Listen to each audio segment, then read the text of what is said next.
Imagine, if you can, a small room hexagonal in shape, like the cell of a bee. It is lighted neither by window nor by lamp, yet it is filled with a soft radiance.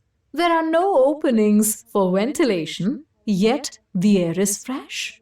There are no musical instruments, and yet at this moment this room is throbbing with melodious sounds. An armchair is in the center. By its side, a reading desk. That is all the furniture, and in the armchair there sits a swaddled lump of flesh, a woman about 5 feet high, with a face as white as a fungus. It is to her that the little room belongs. An electric bell rang. The woman touched a switch and the music was silent. I suppose I must see who it is, she thought, and set her chair in motion. The chair, like the music, was worked by machinery, and it rolled her to the other side of the room where the bell still rang importunately. Who is it? She called. Her voice was irritable, for she had been interrupted often since the music began.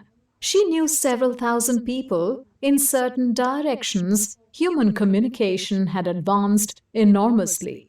But when she listened into the receiver, her white face wrinkled into smiles, and she said, "Very well. Let us talk. I will isolate myself.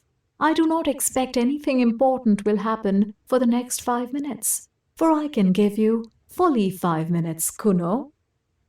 Then I must deliver my lecture on music during the Australian period." She touched the isolation knob so that no one else could speak to her. Then she touched the lighting switches, and the little room was plunged into darkness. "Be quick!" she called, her irritation returning. "Be quick, Kuno! Here I am in the dark, wasting my time."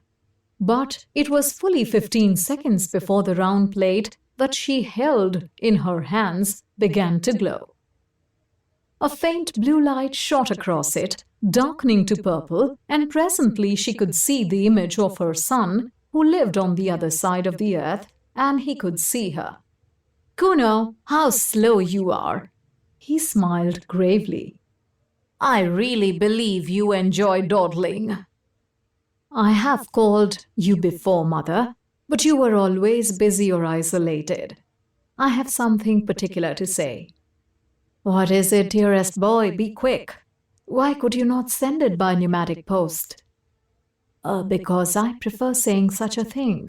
I want you to come and see me." Vashti watched his face in the blue plate. "But I can see you," she exclaimed.